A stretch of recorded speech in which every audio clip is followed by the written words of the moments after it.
So Prime Minister Narendra Modi, he received a rousing reception in Dhaka this morning once he arrived at 10 o'clock. Sheikh Hasina herself, the Bangladeshi Prime Minister, receiving him at the airport and actually crossing the tarmac, going all the way just close to the special aircraft with that very warm handshake. The two leaders, in fact, they've held their talks both in restricted and delegation level as well.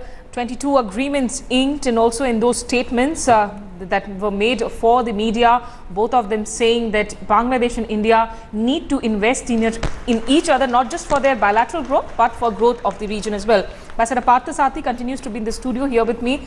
So one of the contentious issues, though, that still remains, which is a very politically sensitive issue in India, is about the issue of Bangladeshi migrants.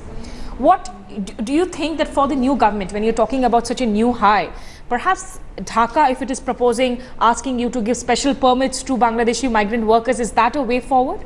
Look, let us be very clear. When you have two countries, one large and relatively more affluent, and the other less affluent and very crowded, you cannot stop the movement of population. The United States can't stop it. And if you go to the border states like Texas or California, they are becoming Mexican or Hispanic majority. Right. In fact, it's changed to such an extent that in many parts of the United States, they are accepting Spanish as a second language, which the Americans never do. So I think we should be realistic about this. Realistic in the sense that this is going to happen. It is far better to give people short-term permits with an agreement with Bangladesh that if anyone comes in illegally, they should not refuse to accept as they're doing.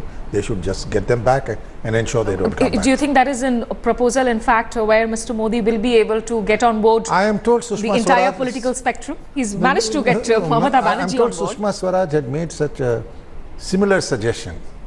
We'll have to tailor it to our circumstances. You can't go the United States way and give green cards. Right. But the fact of the matter is, if Bangladesh goes at 6 or 7% per annum, let me tell you one thing. Bangladesh has better human development indicators than West Bengal.